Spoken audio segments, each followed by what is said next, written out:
네, 공인중개사법 1조 목적 규정에 이어서 공인중개사법 2조 정의의 이제 개별적 용어들 살펴보도록 할 겁니다. 왜 법 속에 정의라고 하는 것이 있어야 하는가를 입법 해석의 개념을 설명하면서 전 시간에 설명을 드리고 마무리했었죠. 이제 공인중개사법이 입법 해석의 방식을 통해서 정의한 6개의 용어들 하나하나 개별적 의미를 파악해 볼 건데 6개의 용어들은 하나하나 개별적 의미 파악뿐만 아니라 6개 용어가 상호 유기적 연관관계에 있다는 말씀을 드렸었잖아요. 그런데 그 유기적 연관성의 관점에서 봤을 때 가장 큰 타이틀은 공인중개사법이 2조 3호에서 정의한 중개업이라고 하는 용어의 정의인 겁니다. 그래서 공인중개사법 2조는 무엇이 중개업이며 중개업을 적법하게 하려면 또 어떠한 자가 되어야 하는가를 밝힌 부분이라고 말해도 과언이 아닙니다.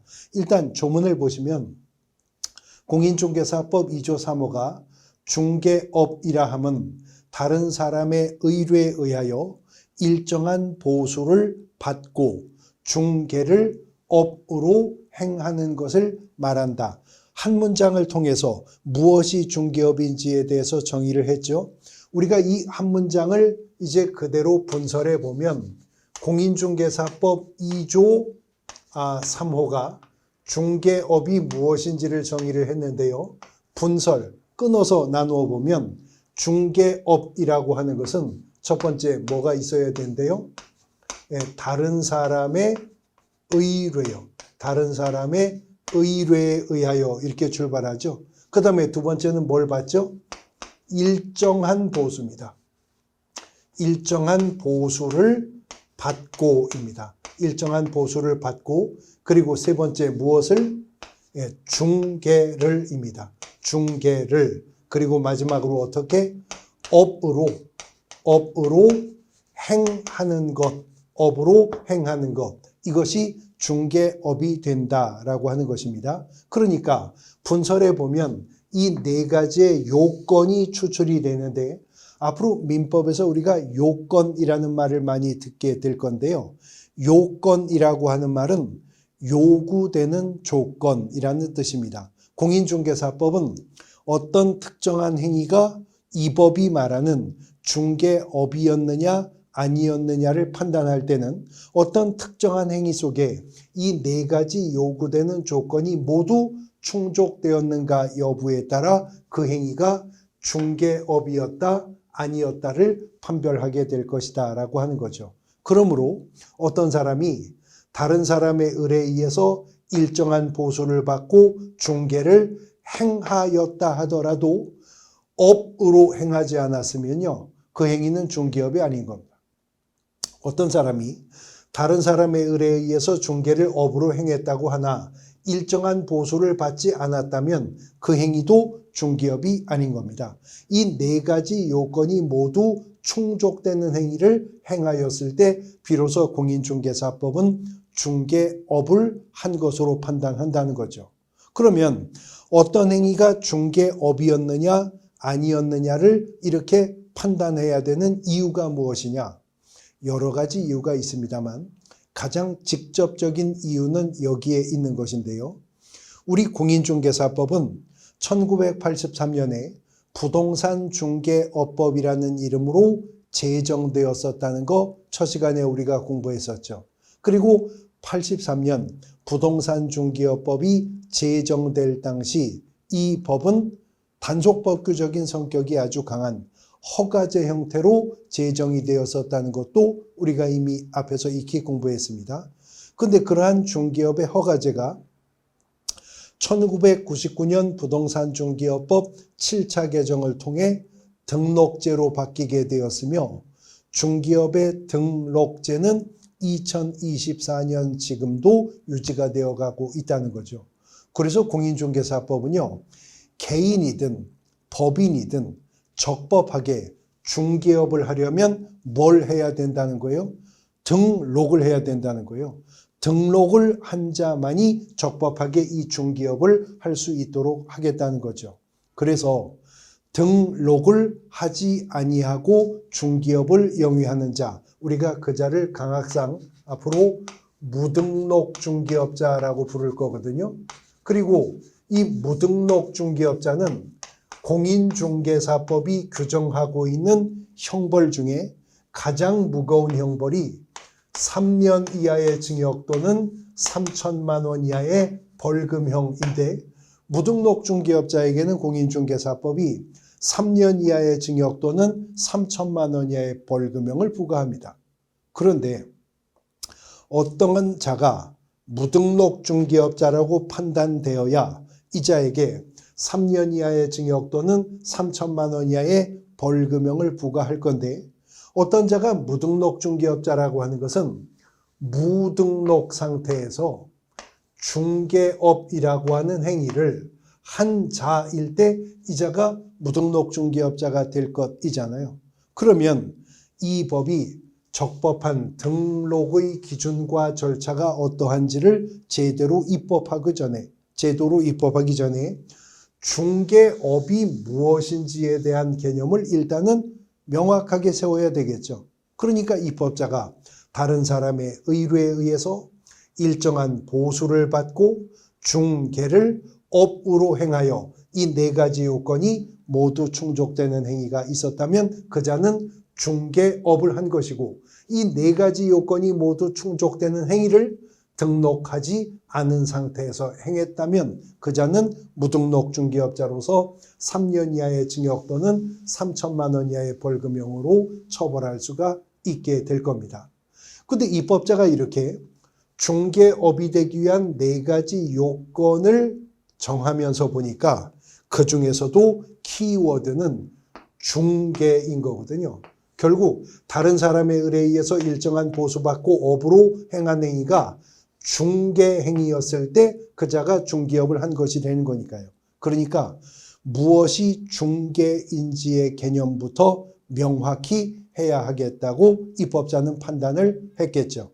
그래서 공인중개사법 2조 6개의 용어 중에서도 가장 먼저 2조 1호가 중개가 무엇인지부터 정의를 한 겁니다. 근데 그 중개는 중개업이 되기 위한 네 가지 요건 중에 하나라고 하는 걸 지금 우리가 관계 속에서 파악하고 들어간 거죠.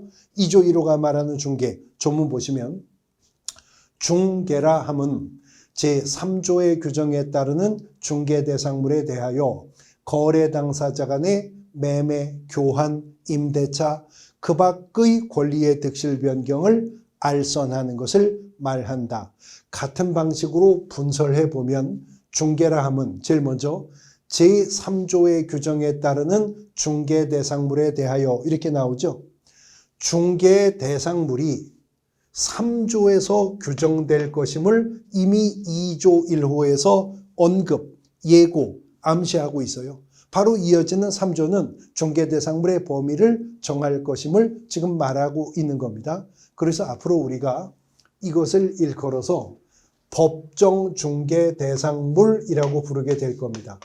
앞으로 민법 시간에 법정이라고 하는 표현을 많이 들어보실 것이거든요. 뭐 법정 대리인, 법정 지상권, 이 법정이라는 말은 쉽게 이해해서 법이 정한, 법률로 정한 그 말입니다. 법이 중개대상물의 범위를 3조에서 정할 것이기 때문에 우리가 법정 중개대상물이라고 부를 건데, 그 법정 중개대상물에 대하여 두 번째는 누구 간에? 거래 당사자 간입니다. 거래 당사자 간의 매매, 교환, 임대차, 매매, 교환, 임대차, 그 밖의 권리라고 하는 말이 나오죠. 그 밖의 권리의 득실 변경을 마지막으로 어떻게? 알선을 하는 거. 그게 뭐라고요? 그게 중개랍니다. 그런데 이러한 중개 행위를 다른 사람의 의뢰에 의하여 일정한 보수를 받고 업으로까지 행했다면 그 행위는 중개업이 된다는 거죠. 그러면 2조 1호를 펼쳐서 2조 3호에다가 끼워 말하면 결국 공인중개사법이 말하는 중개업이란 다른 사람의 의뢰에 의해서 일정한 보수를 받고 법정 중개 대상물에 대해서 거래 당사자 간의 매매, 교환, 임대차, 그 밖의 권리득실 변경, 알선하는 행위를 업으로 행하는 것, 이것이 중개업이다라고 펼쳐 말할 수가 있는 거죠. 자, 그런데 이러한 중개업을요, 적법하게 행하려면 개인이든 법인이든 뭘 해야 한다고 그랬었죠? 예, 등록을 해야 된다. 그래서 등록하지 않고 중개업을 하는 자를 무등록 중개업자라고 하여 3년 이하의 징역 또는 3천만 원 이하의 벌금형으로 처벌하게 된다는 말씀 아까 드렸었습니다. 그러면 다시 똑같은 질문. 개인이든 법인이든 등록을 하려면 뭘 해야 된다고요? 중개업을 하려면 등록을 해야 된다 그랬죠. 그래서 공인중개사법 2조 4호를 보니까 개업공인중개사에 대해서 용어의 정의를 하는데, 개업공인중개사라 함은 이 법에 의하여 중개사무소의 개설, 뭐요? 네, 등록이요. 등록을 한 자를 말한다라고 하는 용어의 정의가 4호에서 나오는 겁니다. 그래서 앞으로 공인중개사법은요, 개업공인중개사에 대해서 용어의 정의를 할 때 개업공인중개사라 함은 이 법에 의하여 중개사무소의 개설, 뭐죠? 등록을 한 자를 개업공인중개사라고 칭할 것이고, 이 등록을 한 자, 개업공인중개사만 적법하게 중개업을 할 수 있도록 허용해 줄 것이다. 그러므로 등록하지 않은 자, 다시 말해 개업공인중개사가 아닌 자가 중개업을 하면 무등록 중개업자로서 3년 이하의 징역 또는 3천만 원 이하의 벌금형으로 처벌을 가할 것이다 라고 하는 것입니다. 자, 그런데 개업공인중개사에 대해서 2조 4호가 정의를 하면서 등록을 한 자를 말한다 그랬습니다. 놈자자 쓰는 것이죠. 놈자자 쓰는 거예요. 우리가 여기서 등록이 가지고 있는 법적 성격을 하나 간파할 수가 있게 되는데, 공인중개사법의 근간이 되는 등록이라고 하는 제도는 궁극적으로 대인적인 처분이다, 대물적인 처분이다. 대인적인 처분이라고 하는 것을 알 수가 있는 거죠. 우리가 이제 민법에서 권리라고 하는 것에 대해서 공부를 할 겁니다. 법상의 힘으로서의 이 권리는 권리의 주체가 있고요. 권리 주체가 권리를 행사하는 대상인 권리의 객체가 있겠죠. 그런데 법에서 말하는 권리의 객체가 무엇이냐 하면 물건입니다. 권리의 객체가 물건이에요. 그런데 권리의 객체인 물건은 다시 양분이 되는데 어떻게? 동산이라고 하는 물건이 있고 부동산이라고 하는 물건이 있다는 거죠. 그것은 물건으로서 권리의 객체입니다. 이에 비해서 그 권리의 주체라고 하는 것이 뭐냐 하는 건데, 법에서 말하는 권리의 주체는 사람입니다. 오직 법은 사람만 권리의 주체로 보는 것입니다. 그런데 문제는 법에서 말하는 권리의 주체로서의 사람은요, 우리가 일반적으로 생각하는 사람, 즉 우리 같은 사람 말입니다. 이 강의를 진행하고 있는 저나 이 강의를 수강하고 있는 여러분이나 사람이죠. 다시 말해 눈, 코, 입, 팔다리가 있고 호흡을 하며 혈액이 도는 이 하나하나의 생물학적 유기체로서의 사람이 있죠. 이걸 법에서 일컬어 자연인이라고 합니다. 자연인. 다시 말해 개인을 말하는 거죠. 근데 법에서는요, 그런 생물학적 유기체로서의 사람뿐만이 아니라 어떤 특정한 단체에게 법인격을 부여해서 그 단체가 권리와 의무의 주체가 되게 하는 개념이 있거든요. 법상의 사람이다. 그래서 이걸 일컬어 법인이라고 하는 거죠. 법인이라고 합니다. 민법의 분류 기준 속에서 특정한 목적을 위해서 모인 사람의 결집을 사단법인, 특정한 목적을 위해서 출연한 재산의 모임을 재단법인, 그렇게 구분을 하는 것이잖아요. 그래서 법상의 사람은요, 자연인, 개인도 있고요, 법인도 있는 거예요. 지금 법에서 사람을 말하고 있는 거죠. 그렇다면 개업공인중개사의 종별을 양분해 본다면, 지금 법에서 사람을 말하는 것이니까 법인인 개업공인중개사가 있을 것이고, 개인인 개업공인중개사, 다시 말해 자연인인 개업공인중개사도 있겠죠. 그런데 개인인 개업공인중개사 중에서는 공인중개사 자격을 취득하고 중개사무소 개설 등록을 한 공인중개사인 개업공인중개사도 있습니다만, 개인인 개업공인중개사 중에서는요, 공인중개사 자격이 없습니다. 사실은 실제로 등록을 한 적도 없습니다. 근데 이 법이 구기득권을 인정하여 등록을 한 것으로 의제해 주는 자, 등록을 한 것으로 인정해 주는 자가 있다는 거죠. 왜 이런 개념이 나오게 되었냐 하면, 첫 시간에 우리가 부동산 중개업의 유래에 대해서 공부했었잖아요. 근데 중개업의 유래에 대해서 공부할 때 공인중개사라고 하는 자격제도는 1983년에 부동산 중개업법이라는 법이 제정될 때 법제정과 함께 도입된 제도였었다고 그랬어요. 그러니까 83년 공인중개사 제도 도입을 한 부동산 중개업법이 제정되어 84년에 법이 시행될 때까지만 하더라도 대한민국에는 공인중개사는 한 명도 없었다는 거죠. 아직 시험도 안 봤으니까요.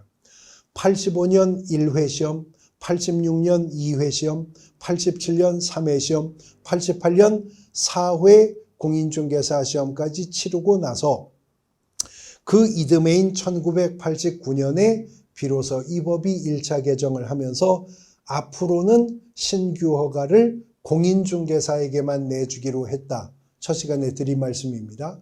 그러면 89년 1차 개정이 되기 전에 공인중개사 자격증 없이 중개업을 하고 있던, 복덕방 하고 있던 분들이 있죠. 법이 소급 적용될 수는 없는 거니까 89년 1차 개정을 하면서 앞으로는 새로운 허가를 공인중개사에게만 내주기로 하겠다는 것은 그 전까지 이미 허가받은 자들은 그 구기득권을 인정해야 되겠죠.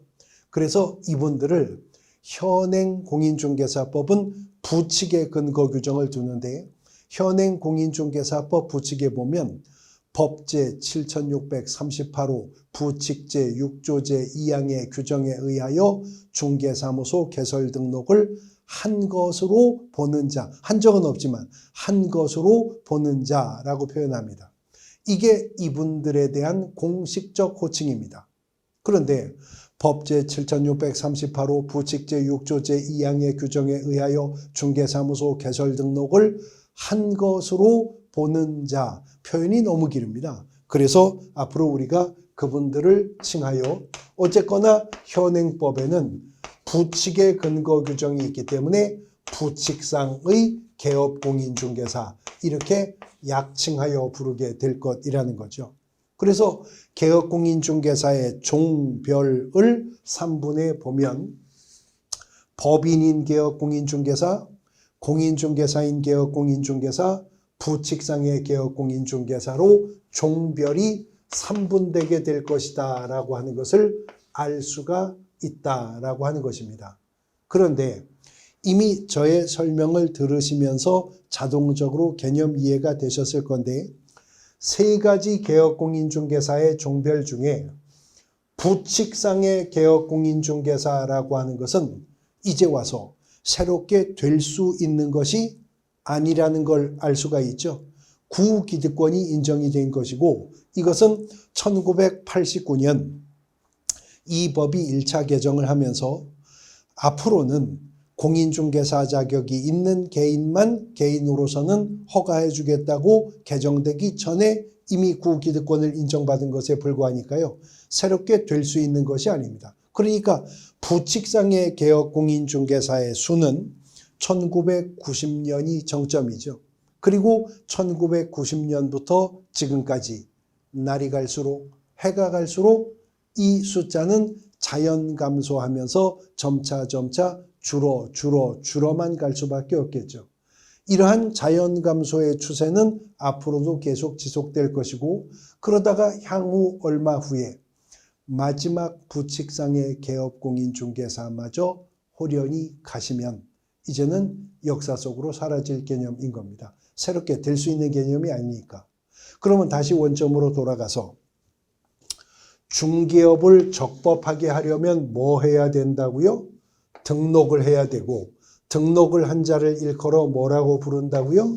개업공인중개사라고 하는데, 개업공인중개사의 세 가지 종별 중에 부칙상의 개업공인중개사는 새롭게 될 수 있는 게 아니라면 결국은 새롭게 개업공인중개사로 등록을 한다는 것은 법인인 개업공인중개사가 되거나 공인중개사인 개업공인중개사가 되거나 둘 중에 어느 한 길밖에 없다는 거죠.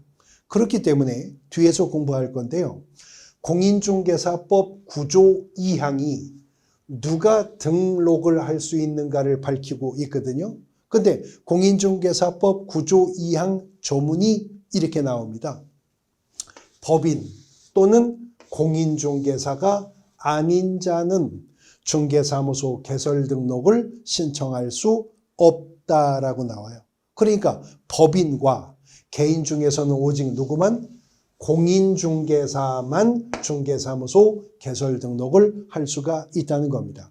그럼 우리는 법인이 아니라 개인이니까 우리 같은 개인으로서 새롭게 등록을 하여 개업공인중개사가 되는 유일한 길은, 개인으로서 새롭게 개업공인중개사가 되는 유일한 길은 공인중개사인 개업공인중개사가 되는 길밖에 없다는 결론이죠.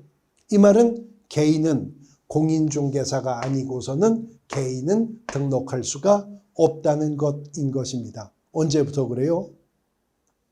1989년 이 법이 1차 개정되어 90년 1월부터 이미 그렇게 되었다는 겁니다. 그래서 공인중개사법은 개업공인중개사와는 별도로 그냥 공인중개사에 대해서도 용어의 정의를 하고 있는 건데, 공인중개사법 2조가 2호를 통해서 공인중개사 용어의 정의를 하고 있네요. 보시면 공인중개사라 함은 이 법에 의한 공인중개사 무엇을? 자격을 취득한 자를 말한다 라고 정의를 했습니다. 자, 개업공인중개사는 등록을 한 자를 말한다 그랬었는데, 공인중개사는 자격을 취득한 자, 자격을 취득한 자를 말한다 입니다. 자, 우리가 발음상으로는요, 공인중개사, 개업공인중개사, 그 말이 저 말 같고 저 말이 이 말 같지만 공인중개사법에서는 명백하게 개별 개념으로 구분해서 쓰겠다는 거죠. 등록을 한 자를 말할 때는 개업공인중개사, 자격을 취득한 자를 말할 때는 공인중개사라고 한다는 겁니다. 그럼 아까 개업공인중개사의 세 가지 종별 중에서 공인중개사인 개업공인중개사가 나왔었잖아요. 그러면 용어의 정의에 대입을 해보면 공인중개사인 개업공인중개사란 자격을 취득하고 그 다음에 뭐요? 등록까지 한 자, 즉 공인중개사인 개업공인중개사는 자격을 취득하고 중개사무소 개설 등록까지 한 자를 공인중개사인 개업공인중개사라고 부르겠다는 것입니다. 공인중개사 중에서 등록까지 한 자를 공인중개사인 개업공인중개사라고 부르겠다는 거죠. 근데 공인중개사 중에서는 그냥 자격만 취득하고 있는 자도 있어요. 공인중개사입니다. 자격을 취득하고 등록하여 현업에서 적법하게 중개업을 영위하는 자들이 있습니다. 공인중개사인 개업공인중개사인 거죠. 근데 공인중개사 중에서는요, 자격을 취득하고 자기 명의로 등록을 한 것이 아니라 자격을 취득한 후에 등록한 자, 다시 말해 개업공인중개사에게 소속이 되어 중기업에 종사하는 자도 있더라는 거죠. 개업공인중개사에게 소속된 공인중개사다. 그래서 공인중개사법이 2조 5호에서 소속공인중개사라고 칭하면서 용어의 정의를 보면 소속공인중개사라 함은 개업공인중개사에 소속된 공인중개사로서 중개 업무를 수행하거나 개업공인중개사의 중개 업무를 보조하는 자를 말한다라고 정의를 하고 있다는 겁니다. 그러면 개업공인중개사와 소속공인중개사는 민법의 관점에서 조명하면 무슨 계약관계하에 있다는 걸 알 수 있죠? 네, 고용계약관계하에 있다는 걸 알 수 있고 민법의 고용계약관계 속에서 개업공인중개사가 사용자, 소속공인중개사는 그의 피용자 신분에 있다는 걸 알 수가 있습니다. 우리가 일상생활의 용어 속에서 말하면 개업공인중개사가 사장이고 소속공인중개사는 그의 직원이라는 걸 알 수가 있죠. 근데 문제는 개업공인중개사가 중개업을 영위하면서 고용한 자가 그 직원들이 다 공인중개사 자격을 가지고 있는 거 아닙니다. 우리가 중개사무소 방문했을 때 뭐 실장님, 과장님이라고 불리우는 분들 중에 공인중개사 자격증 없는 분들이 꽤 많습니다. 그래서 그분들을 소속 공인중개사와 구분하기 위해서 마지막 2조 6호가 중개보조원에 대해서 용어의 정의를 하고 있는 건데요. 2조 6호 조문을 보시면 중개보조원이라 함은 공인중개사가 아닌 자로서 개업공인중개사에 소속되어 중개대상물에 대한 현장 안내 및 일반 소모 등 개업공인중개사의 중개 업무와 관련한 무슨 업무? 단순한 업무를 보조하는 자를 말한다라고 정의를 하고 있습니다. 자, 그러면 2조 5호의 소속공인중개사와 2조 6호의 중개보조원 양자를 비교해 보면 용어의 정의에서도 이동점이 발견되죠. 양자의 공통점도 있고 차이점도 있다는 걸 알 수가 있습니다. 다시 판서로 옮겨보면 공인중개사법이 소속공인중개사에 대해서 용어의 정의를 하면서 뭐라고 했냐면 소속공인중개사라 함은 개업공인중개사에게 소속이 된 공인중개사 그 다음에 뭐라고 써 있어요? 로서라는 말이 나오죠. 예, 공인중개사로서 중개 업무를 어떻게 해요? 수행하거나 개업공인중개사의 중개 업무를 보조하는 자를 말한다. 지금 이렇게 2조 5호가 소속공인중개사 정의를 했잖아요. 근데 2조 6호를 보니까 중개보조원이라 함은 제일 먼저 무슨 말이 나와요? 공인중개사가 아닌 자로서요. 공인중개사가 아닌 자로서 개업공인중개사에게 소속이 되었다는 말은 같이 나오고 있죠. 소속이 되어 중개대상물에 대한 현장 안내 및 일반 서무 등 개업공인중개사의 중개 업무와 관련된 어떤 업무? 단순한 업무를 보조하는 자를 말한다. 이렇게 정의를 했습니다.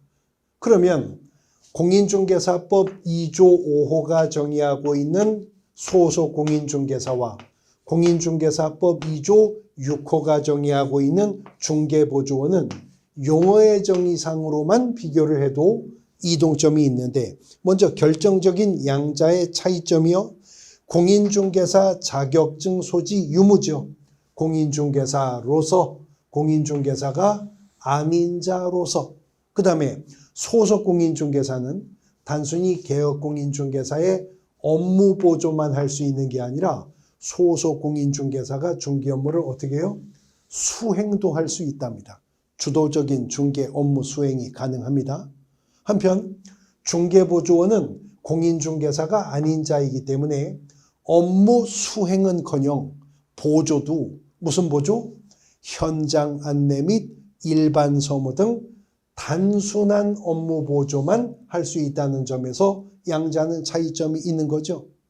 그러나 양자는 다르기만 한 것이 아니라 소속 공인중개사든 중개보조원이든 개업공인중개사에게 소속되어 있는 자라는 점, 소속 공인중개사든 중개보조원이든 개업공인중개사의 업무를 보조하는 자라는 점은 같은 거잖아요.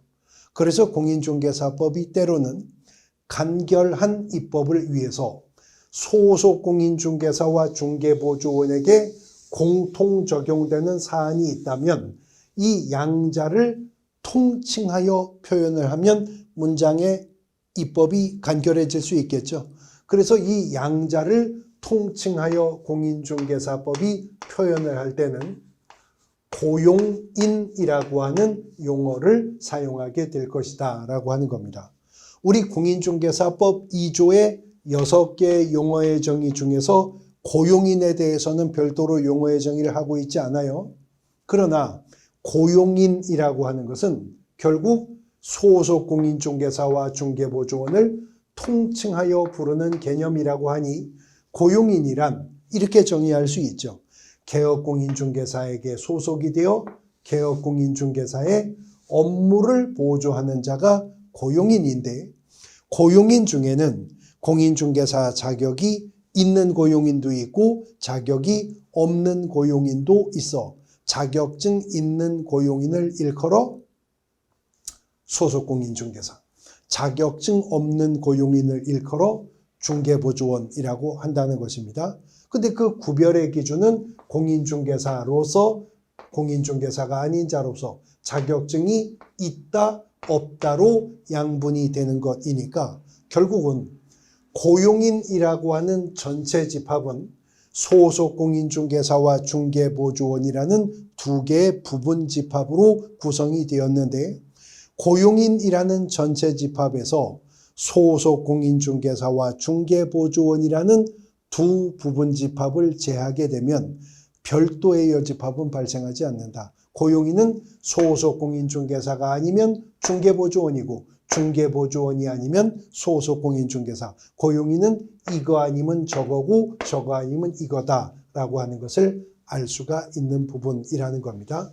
자, 공인중개사법 2조가 정의한 6개 용어의 정의에 대해서 살펴보셨는데, 다시 원점으로 돌아가서 가장 큰 타이틀이 뭐라 그랬죠? 중개업이라고 했었습니다. 중개업. 그런데 중개업은 공인중개사법 2조 3호에 따르면 중개업은 다른 사람의 의뢰가 있어야 한다고 했었죠. 다른 사람의 의뢰에 의하여 두 번째 뭘 받아요? 일정한 보수입니다. 일정한 보수를 받고요. 그리고 무엇을? 중개를 어떻게? 업으로, 중개를 업으로 행하는 것, 그것이 바로 중개업이라고 하는 것입니다. 그런데 중개업이 되기 위한 4가지 요건 중에 첫 번째 요건이 다른 사람의 의뢰가 있어야 한다는 것이죠. 다시 말해 청약을 받았음을 의미하는 것입니다. 중개계약이 체결되었음을 의미하는 것이죠. 그래서 공인중개사법 2조가 별도로 정의를 하고 있지는 않습니다만 개업공인중개사에게 의뢰를 한 다른 사람이 있죠. 집 좀 팔게 해달라, 땅을 좀 사게 해달라, 의뢰한 다른 사람이 있잖아요. 이 다른 사람을 공인중개사법 조문 속에서는 의뢰인이라고 부를 겁니다. 개업공인중개사가 의뢰받은 사람, 그 의뢰인이라고 부를 거예요. 그런데 이 의뢰인 중에서는요, 집이나 땅을 팔겠다고 의뢰하는 이 의뢰인도 있겠죠. 그러면 개업공인중개사는 반대쪽에서는 사겠다는 의뢰인을 만나야 할 거 아니에요? 매도 의뢰인이 있으면 매수 의뢰인이 있어야 되겠죠. 임대 의뢰인이 있으면 임차 의뢰인이 또 있어야 되겠죠. 그런데 매도 의뢰인, 임대 의뢰인, 무슨 권 설정 의뢰인, 이런 의뢰인들은 중개 대상물을 기준으로 말을 하면 중개 대상물의 특정한 권리를 넘겨주려고 하는 의뢰인들이잖아요. 그래서 권리를 이전하고자 하는 의뢰인이다 라고 하여서 통칭하여 이전 의뢰인이라고 부를 겁니다. 그 다음 매수 의뢰인, 임차 의뢰인, 무슨 권자 의뢰인, 뭐 지상권자, 저당권자, 무슨 권자 의뢰인, 이런 의뢰인들은 중개 대상물을 기준으로 말을 하면 특정한 중개 대상물에 대한 권리를 취득하고자 하는 의뢰인이잖아요. 그래서 이런 의뢰인들을 앞으로 통칭하여 부를 때에는 취득 의뢰인이라고 부르게 될 것입니다. 그리고요, 이전 의뢰인과 취득 의뢰인 양자를 통칭하여 표현할 때에는 2조 1호가 말하는 거래 당사자라는 표현을 쓸 거예요. 그리고 거래 당사자 간의 개업공인중개사의 알선으로 체결되는 매매계약, 교환계약, 임대차계약, 그 밖의 권리의 설정, 이전 계약들이 있죠. 이런 계약들을 통칭하여서 거래계약이라고 부를 겁니다. 다시 말해 이전 의뢰인이 매도 의뢰인이고 취득 의뢰인이 매수 의뢰인이면 그 거래계약의 구체적 내용은 매매계약이 될 것이고, 이전 의뢰인이 임대 의뢰인이고 취득 의뢰인이 임차 의뢰인이라면 그 거래계약의 구체적인 내용은 임대차 계약이 되어 갈 것이다 라고 하는 것이죠. 그래서 의뢰를 한 다른 사람을 뭐라고 부른다고? 의뢰인이라고 부르게 될 것이다 라고 하는 것입니다. 자, 이런 다른 사람의 의뢰에 의하여 두 번째 요건이 일정한 보수를 받고입니다. 그러니까 일정한 보수를 받았어야 장차 이 행위가 중개업이 될 수가 있다라고 하는 거죠.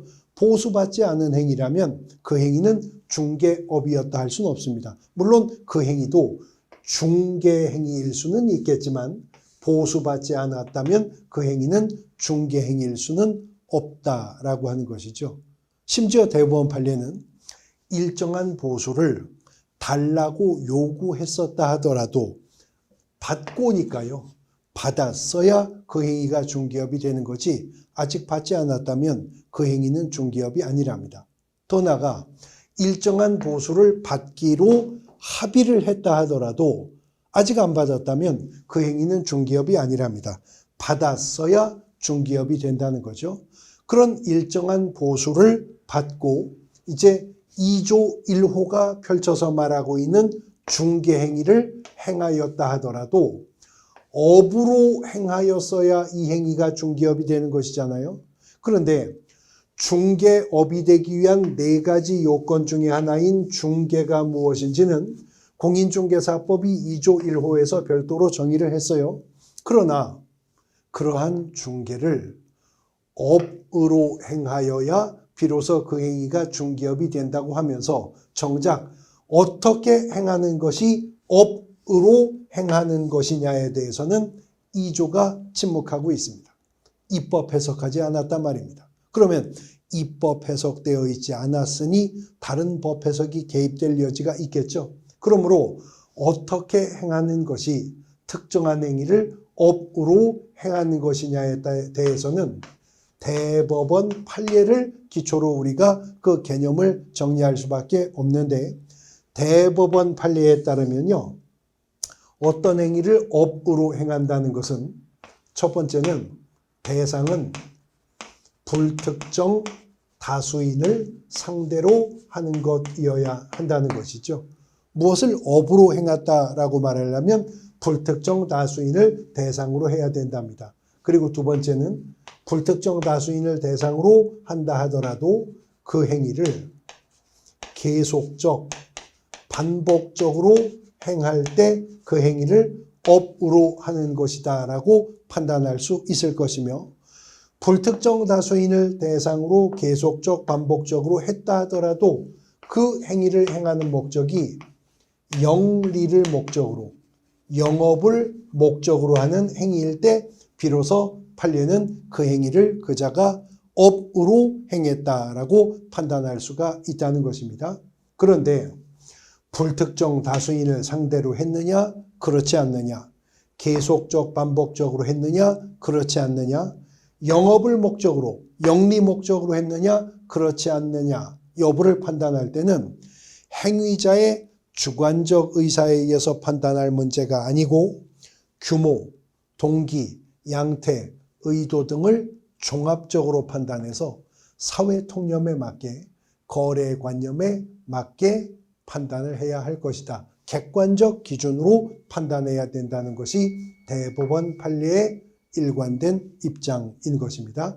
자, 중개와 중개업의 관계와 하나하나의 요건상의 의미들을 펼쳐보고 있는데 다시 중개로 들어가서 중개행위의 개별 요건들의 의미를 파악하면서 자연스럽게 3조의 중개 대상물과의 연결고리도 찾아보도록 할 것입니다. 쉬었다가 보도록 하겠습니다.